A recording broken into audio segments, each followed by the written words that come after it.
Hey guys, അങ്ങനെ agent Kim റിയാക്ടിവേറ്റഡ് അവസാനിച്ചു. ഇന്നലെയാണ് 25-ാം തീയതി എപ്പിസോഡ് 10th എപ്പിസോഡായിട്ടുള്ള ലാസ്റ്റ് എപ്പിസോഡ് ഇറങ്ങിയത്. സീരീസിന്റെ പ്രത്യേകത വെച്ചാൽ ഒറ്റയടിക്ക് ബിഞ്ച് വാച്ച്. അത് ഓരോ എപ്പിസോഡിനും 1 മണിക്കൂർ 5 മിനിറ്റ് 55 മിനിറ്റ് അത്രേ ഉള്ളൂ. സുഖമായിട്ട് കണ്ടുവീർക്കാം. എന്ന് വെച്ച് കഴിഞ്ഞാൽ പെട്ടെന്ന് തന്നെ എപ്പിസോഡ് 1 കാണുമ്പോൾ തന്നെ നമുക്ക് ആ ഒരു സ്റ്റോറിയിലോട്ട് സെയിം സ്റ്റോറിയാണ് ഇവർക്ക് സീരീസിനകത്ത് ഇപ്പോൾ പല സിനിമകളിലും ഇപ്പോൾ നമ്മൾ ലാസ്റ്റ് കണ്ടിട്ടുള്ള ആ ഒരു ആക്ഷൻ ദ ഫ്യൂരിയസ്, അതേപോലെ തന്നെ ആ ഒരു മെത്തേഡാണ്. ഡോട്ടർ മിസ്സിങ് ആവുന്നു, പുള്ളിക്കാരനെ രക്ഷിക്കാനായിട്ട് പോകുന്ന ഒരു സംഭവമാണ്.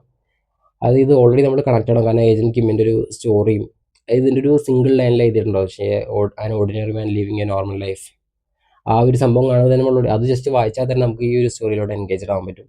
പിന്നെ മറ്റൊരു കാര്യം എന്ന് വെച്ച് കഴിഞ്ഞാൽ നമ്മുടെ മേഴ്സി ഫോർ നായകനുള്ള സൂജി സബ്ബാണ് ഇതിലെ നായകൻ. അതായത് പുള്ളിയുടെ ആ ഒരു സിനിമയിലത്തെ ആ ഒരു സീരീസിനകത്തെ ഫൈറ്റ് നമ്മൾ കണ്ടല്ലോ, അത്രയും അടിപൊളിയായിട്ടുള്ള ഒരു ഐറ്റാണെന്ന് വെച്ച് കഴിഞ്ഞാൽ സർവൈവിങ് ആണ്. എത്ര അടി കൊണ്ട് വീണാലും പിന്നെ എണീറ്റ് വന്ന് അടിച്ചടിച്ച് ഒരു അടിപൊളി ആയിട്ടായിരുന്നു ആ ഒരു സീരീസ്. അപ്പോൾ ആ ഒരു സീരീസ് കണ്ടുകൊണ്ടായിരിക്കും പുള്ളിയുടെ സീരീസ് ആയതുകൊണ്ടായിരിക്കും നമ്മൾ ഈ ഒരു ഏജന്റ് കിം റിയാക്ടിവേറ്റഡ് കണ്ടിട്ടുണ്ടാവുക. പിന്നെ ഇതിൻ്റെ ഒരു നെയിം എന്ന് തന്നെ വരെ അതുവരെ ഒരു അട്രാക്ഷൻ, അത് ഏജന്റ് കിം റിയാക്ടിവേറ്റഡ്, ഒരു അടിപൊളി ഒരു ടൈറ്റിൽ കൂടിയാണ് ഈ ഒരു സീരീസിൻ്റെ. പിന്നെ ഇതിൻ്റെ മറ്റൊരു പ്രത്യേകത എന്ന് വെച്ച് കഴിഞ്ഞാൽ വളരെ ലോല ഹൃദയർക്കും കണ്ടെടുക്കാന്ന് വെച്ച് കഴിഞ്ഞാൽ ഹാപ്പി എൻഡിങ് ആയിട്ടുള്ള മറ്റൊരു സീരീസ് ആണെന്ന് വെച്ച് കഴിഞ്ഞാൽ, അതായത് കൊളാട്രൽ ഡാമേജ് അങ്ങനത്തെ ഒരു സംഭവം ഇല്ല.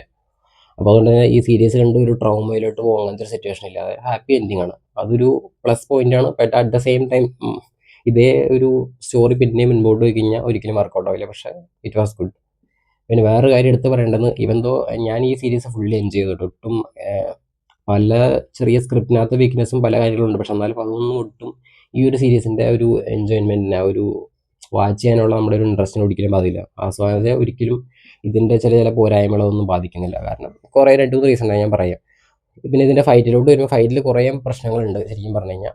ഫൈറ്റ് എന്ന് വെച്ചാൽ ക്ലോസ് റേഞ്ച് ഫൈറ്റിലല്ല, വേറെ ചില കാണിക്കുന്ന സീനുകളിൽ ശരിക്കും പറഞ്ഞാൽ നമ്മുടെ ഈ തെലുഗു സിനിമകളിലെ കുറേ സാധനമൊക്കെ അതേപോലെ തന്നെ കോപ്പി അടിച്ച് വെച്ചാൽ അതന്നെ കുറേക്കാരാണ് പുതിയ പുതിയ ഐഡിയാസ് കൊണ്ടുവരുന്നത്. ഇതിപ്പോൾ നമ്മുടെ ഇന്ത്യൻ തെലുഗു സിനിമകളിലെ ചില ഭാഗങ്ങൾ അതേപോലെ തന്നെ കോപ്പി ചെയ്ത് വെച്ചോ എന്ന് എനിക്ക് സംശയമുണ്ട്. ശരിക്കും അതുപോലെ ഞാൻ പല തെലുഗു സിനിമകളും കണ്ടിട്ടുള്ള അതേ സംഭവം തന്നെ ചെയ്തിട്ടുണ്ട്. പക്ഷേ ഇതൊന്നും നമ്മളെ ആസ്വാദനത്തെ ബാധിക്കില്ല. നമുക്ക് അടിപൊളിയായിട്ട് കണ്ടിരിക്കാൻ പറ്റും. അതിനുള്ള മറ്റു കാരണം എന്ന് വെച്ച് കഴിഞ്ഞാൽ വേറെ 2 കാര്യം, പുള്ളിയുടെ കൂട്ടുകാരായിട്ട് അഭിനയിക്കുന്ന 2 ക്യാരക്ടേഴ്സ്. നമ്മുടെ ഏജന്റ് കിമ്മിൻ്റെ കൂട്ടുകാരായിട്ട് അഭിനയിക്കുന്ന ഹാൻസും പിന്നെ പാക് ജിൻചോളും. അത് ഹാൻസു എന്ന് പറഞ്ഞാൽ മറ്റേ കരാട്ടക്കാരൻ, പിന്നെ മറ്റേ നമ്മുടെ ഡോങ്ലിനെ പോലെ അത്രയും സ്ട്രെങ്തി ആയിട്ട് ഫൈറ്റ് ചെയ്യുന്നത്, എത്ര ഇടി കൊണ്ടാലും ഒന്നും പറ്റാത്ത പാറ പോലെ നിൽക്കുന്ന പുള്ളിക്കാരൻ. അപ്പോൾ ഇവരെ 2 ഇമ്പോർട്ടൻസ് വളരെ വലുതാണ്. കാരണം എന്ന് വെച്ച് കഴിഞ്ഞാൽ ഈ ഒരു സീരീസിൽ ഞാൻ പറഞ്ഞല്ലോ, പല പല ഇതിലോട്ട് ഇങ്ങനെ ഡൗൺ ആയിട്ട് പോകുന്ന സിറ്റുവേഷനിൽ നമ്മുടെ ഈ 2 ക്യാരക്ടേഴ്സ് അതെല്ലാം ഒന്ന് ഫില്ല് ചെയ്ത് നല്ല അടിപൊളിയായിട്ട് പോകുന്നുണ്ട്. എസ്പെഷ്യലി എൻ്റെ ഫേവറേറ്റ് ക്യാരക്ടർ എന്ന് പറഞ്ഞാൽ പാക് ജിൻചോളാണ്. മസ്ക്ലീൻ ആയിട്ടുള്ള പുള്ളിയുടെ ഡോങ്ലീനെ പോലെയൊക്കെ അടിക്കുന്ന പുള്ളിയുടെ ക്യാരക്ടർ വളരെ ഫണ്ണായിരുന്നു. എല്ലാ പോരായ്മകളും നികത്തി അഡ്ജസ്റ്റ് ചെയ്തെല്ലാം വെൽ ബാലൻസ്ഡ് ആയിട്ട് പോകുന്നുണ്ടായിരുന്നു. അപ്പം ഒരു അടിപൊളി സീരീസാണ്. അപ്പോൾ എപ്പിസോഡ് 10 എന്താ സംഭവിക്കുന്നത് വെച്ച് കഴിഞ്ഞാൽ, നമ്മുടെ ആ ഒരു ജനറൽ, അത് നോർത്ത് കൊറിയനിലെ ഇപ്പോൾ ഫ്യൂജിറ്റീവ് ആയിട്ടുള്ള, അതായത് നമ്മുടെ ഏജന്റ് കിമ്മിൻ്റെ പഴയ ട്രെയിനറൊക്കെ ആയിട്ടുള്ള പുള്ളിനെ അവർ രക്ഷിച്ച് പുറത്തോട്ട് കടത്തി കൊണ്ടുവരുന്നു. അപ്പോൾ ആ സമയത്ത് തന്നെ ശരിക്കുമുള്ള ഏജന്റ് 66-ൻ്റെ, അതായത് ഇതിനകത്ത് എല്ലാവർക്കും ചെറിയ കൺഫ്യൂഷൻ, ശരിക്കും ആരാണ് 66 എന്ന്. പക്ഷേ ശരിക്കുള്ള 66 ഓൾറെഡി മരിച്ചുപോയി. നമ്മുടെ ഏജന്റ് കിമ്മിൻ്റെ ശരിക്കുള്ള നമ്പർ എന്ന് പറഞ്ഞാൽ 73 ആണ്. അപ്പോൾ അവിടുത്തെ ആ ജനറൽ ഉണ്ടാക്കി കൊടുത്തത്, അതായത് പുള്ളിയുടെ ശരിക്കുള്ള ഏജന്റ് 66-ൻ്റെ ബ്രദർ ഉണ്ട്. പുള്ളീനെ അങ്ങനെ ഒരു മറ്റേ ശരിക്കുള്ള 73, നമ്മുടെ ഏജന്റ് കിമ്മിനെ കൊല്ലാൻ വിടാനായിട്ടൊരു റീസൺ വേണമല്ലോ. അപ്പോൾ അതിനുവേണ്ടി ഉണ്ടാക്കിയെന്ന കഥയാണ് ശരിക്കും പറഞ്ഞു കഴിഞ്ഞാൽ.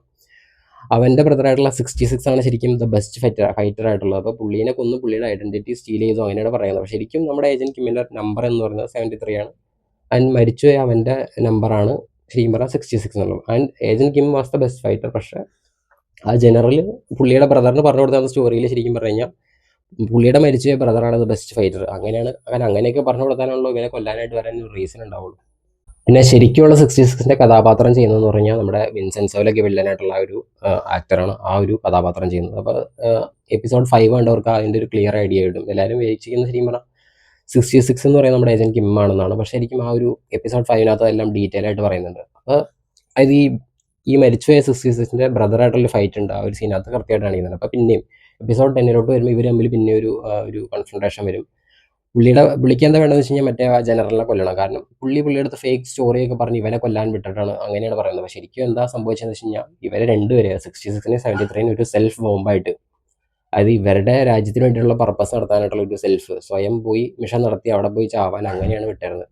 അപ്പോൾ പുള്ളിയുടെ ബ്രദർ പുള്ളിക്ക് അത്രയും ഇമ്പോർട്ടൻ്റ് ആയി, അത്രയും പുള്ളിക്കാരെ സ്നേഹിച്ചിരുന്ന ഒരാളാണ്. അപ്പോൾ അതിന് വൈകിട്ട് റിവെഞ്ച് എടുക്കാനായിട്ട് വരും. അപ്പോൾ ഏജന്റ് കിം വന്നിട്ട് പുള്ളിയുടെ അടുത്ത് പറയും, ഇപ്പോൾ ഇതിനൊരു അവസരം എന്തായാലും കിട്ടുമെന്ന് പറഞ്ഞിട്ട് പുള്ളീനെയും കൂട്ടിയിട്ട് ഇവരിവിടെ നിന്ന് കടന്നു പോകും. പക്ഷേ കടന്നു നോക്കിയപ്പോൾ തന്നെ അവർക്കൊരു ഫോൺ കോൾ വരാണ്. അതായത് മറ്റേ നമ്മുടെ ചെയർമാനായിട്ടുള്ള, അതായത് നമ്മളെല്ലാം തുടക്കത്തിൽ തന്നെ ഏറ്റവും ടോപ്പ് ക്ലാസ് വില്ലനാണെന്ന് ചോദിച്ചുകൊണ്ടിരുന്ന ആ ഒരു ക്യാരക്ടർ. അത് വളരെ ഒരു ഡിഫറെൻ്റ് ആയിപ്പോയി. ഞാൻ പ്രതീക്ഷയിൽ അപ്പുറത്തോട്ടായി പോയി. അതായത് ഏജന്റ് കിമ്മും നമ്മുടെ ആ ഒരു ചെയർമാൻ, ആ വില്ലനായിട്ടുള്ള ആ പെൺകുട്ടിയുടെ ഫാദറായിട്ട് അഭിനയിക്കുന്നത് പുള്ളിയുടെ ക്യാരക്ടറുള്ള ഫൈറ്റ്. കാരണം പുള്ളിനെ കുറിച്ച് തന്നെ പറഞ്ഞ് ബിൽഡ് ചെയ്ത് വെച്ചാണെന്ന് വെച്ച് കഴിഞ്ഞാൽ അത്രയും ടോപ്പ് ലെവലായിരുന്നു. അപ്പോൾ ഞാൻ വിചാരിച്ചു ഏജന്റ് കിമ്മായിട്ടുള്ള ഒരു ഫൈറ്റ് വരുമ്പോൾ എന്തായാലും ഒരു ടോപ്പ് ക്ലാസ് ഫൈറ്റ് വരും. പക്ഷേ വളരെ എന്താ പറയുക, ഒരു ആന ആടുമായിട്ട് അടികൂടി അങ്ങനെ ഇരിക്കും, അതേപോലെ ഒരു സിറ്റുവേഷൻ ആയിരുന്നു. പുള്ളിയായിട്ടുള്ള ഫൈറ്റിൽ എന്ന് വെച്ച് കഴിഞ്ഞാൽ ഒരു പൂ പറിച്ച് കളയുന്ന പോലെയാണ് അവനെ അടിച്ച് നിരത്തി കളയുന്നുണ്ട്. അപ്പോൾ ഞാൻ അത്ര കണ്ടപ്പോൾ ശരിക്കും പറഞ്ഞാൽ അത്രയും സർപ്രൈസ് ടൈപ്പ്. കാരണം അതായത് ഈ ഒരു ചെയർമാൻ പറയുന്നത് വെച്ച് കഴിഞ്ഞാൽ പുള്ളിയുടെ മേത്ത് പണ്ട് ടാറ്റൂസ് ഒക്കെ ഉണ്ടായിരുന്നു. അത് ബേൺ ചെയ്യാൻ വേണ്ടിയിട്ട് ഗ്യാസ് ലൈറ്റ് കട്ടർ വെച്ചിട്ട് അത് വെച്ച് കത്തിച്ചൊക്കെയാണ് കളഞ്ഞത്. പിന്നെ പുള്ളിയുടെ എനിമീസൊക്കെ ട്രീറ്റ് ചെയ്യുന്ന അങ്ങനെയാണ്, ചുരുളക്കിഴങ്ങൊക്കെ ചൂടാക്കി അവരെ വായിലിട്ട് പൊള്ളിക്കുക, പല്ലൊക്കെ പറിച്ച് കളയുക. അപ്പോൾ അത് കണ്ടപ്പോൾ വെച്ചൊരു ടഫ് ഫൈറ്റ് ആയിരുന്നു.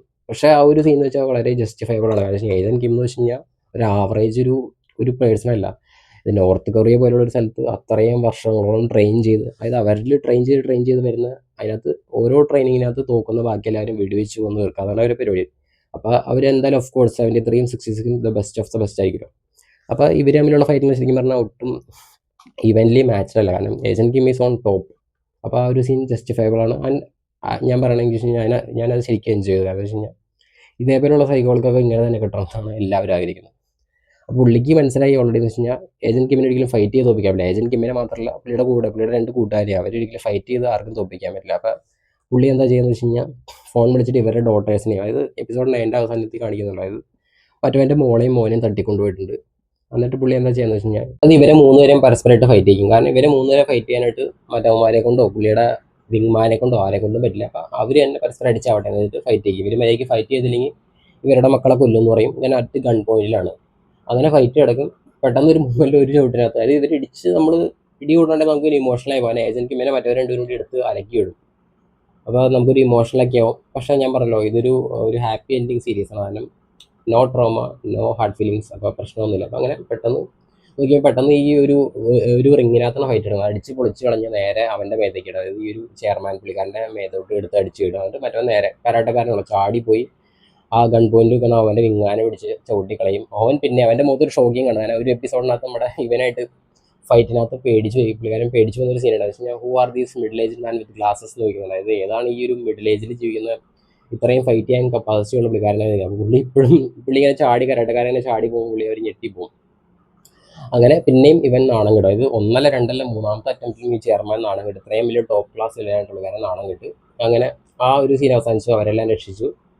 അത് കഴിഞ്ഞിട്ട് ഇവരെല്ലാം അറസ്റ്റ് ചെയ്തു. അത് പുള്ളീനെ ഉൾപ്പെടെ, പിന്നെ ഇതിന് സഹായിച്ച മിനിസ്റ്റർ എല്ലാത്തിനും ഉൾപ്പെടെ അറസ്റ്റ് ചെയ്യിപ്പിച്ചിട്ടുണ്ട്. പിന്നെ എന്താ ചെയ്യേണ്ടതെന്ന് വെച്ച് കഴിഞ്ഞാൽ ഏജന്റ് കിമ്മിന് ഇതിൽ ഒന്ന് ഫ്രീ ആവണമെങ്കിൽ അവരുടെ കമ്പനി ഫുള്ള് ടേക്ക് ഡൗൺ ചെയ്യണം. അതിന് വേണ്ടിയിട്ട് പുള്ളിക്ക് കോൺടാക്ട്സ് ഉണ്ട്. ശരിക്കും പുള്ളിനെ ആദ്യം ഒരു നോർമൽ പേഴ്സണായിട്ടാണ് കാണിക്കുന്നതെങ്കിലും പുള്ളിക്ക് ഇഷ്ടംപോലെ കോൺടാക്ട്സ് ഉണ്ട്. അപ്പോൾ അതിനകത്തൊരു കോൺടാക്ട് വെച്ചിട്ട് പുള്ളിക്കാരൻ അവരുടെ കമ്പനിയെ ഫുള്ളി ടേക്ക് ഡൗൺ ചെയ്യുക, എല്ലാത്തിനും അറസ്റ്റ് ചെയ്യിക്കാൻ ആ പ്രശ്നം സോൾവ് ചെയ്തു.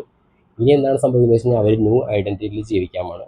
കാരണം അവരോട് എഗ്രി ചെയ്യുന്നില്ല. ആ ഒരു നോർത്ത് കൊറിയയിലെ ആ ഒരു ജനറലിനെ രക്ഷിച്ച് ഇവിടുന്ന് കൊണ്ടുവന്നു കഴിഞ്ഞാൽ പുതിയ ഐഡൻറ്റിറ്റി എല്ലാം സംഭവിച്ചു. ഇനി ഒരിക്കലും നിങ്ങളുടെ പിന്നാലെ ആരും ഉണ്ടാവില്ല. അപ്പോൾ അതെല്ലാം സെറ്റിലായി അങ്ങനെ ഒരു പീസ്ഫുൾ ലൈഫിലോട്ട് പോകണം. പിന്നെ എപ്പിസോഡ് 9 മറ്റേ ഗ്യാങ് സിയോങ്ങിൻ്റെ അടുത്ത് പറയുന്നുള്ളൂ. ഗ്യാങ് സിയോങ് എന്ന് വെച്ച് കഴിഞ്ഞാൽ നമ്മുടെ ശരിക്കുള്ള 66-ന്റെ ബ്രദർ. പുള്ളിയുടെ അടുത്ത് പറയുന്നത് നിനക്ക് ഒരു അവസരം, ഈ ജനറലിനെ കൊല്ലാനായിട്ട് അവസരം കിട്ടുമെന്ന് പറയും. അങ്ങനെ ആ ഒരു വാക്ക് പുള്ളിക്കാരൻ പാലിക്കും. ഈ ഒരു ജനറലിനെ പുള്ളിക്ക് കൈമാറും. പുള്ളി എന്താ ചെയ്യണമെന്ന് വെച്ച് കഴിഞ്ഞാൽ കൊല്ലാൻ നിൽക്കില്ല. കാരണം ഇത്രയും വർഷം ഇട്ട് സഫർ ചെയ്യിപ്പിച്ച ഒരു പേഴ്സണാണ്. അപ്പോൾ കാരണം പുള്ളിനെ കൊല്ലില്ല, നേരെ പുള്ളിനെ കൊണ്ടുപോയി നോർത്ത് കൊറിയയിൽ കൊണ്ടുപോയി ഡ്രോപ്പ് ചെയ്യും. അപ്പോൾ പുള്ളിയുടെ ആ ഒരു പുള്ളി ഇഷ്ടം പോലെ പൈസയൊക്കെ ഇട്ട് കടത്താൻ വെച്ചിട്ടുണ്ടായില്ല. അതുകൊണ്ടാണ് പുള്ളി നോർത്ത് കൊറിയയിലെ ആ ഒരു ആൾക്കാർ ഒന്ന് പിടിക്കാൻ നോക്കുന്നത്.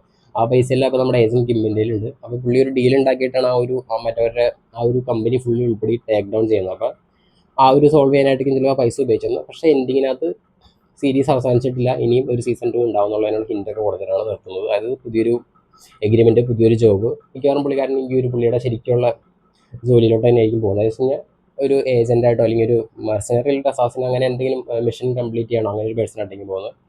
അങ്ങനെ ഒരു വെൽ എൻഡിങ് ആയിട്ടുള്ള സീരീസാണ്. കണ്ടിട്ടെങ്കിൽ നിങ്ങളുടെ അഭിപ്രായം കമൻറ്റ് ചെയ്യുക. ബൈ.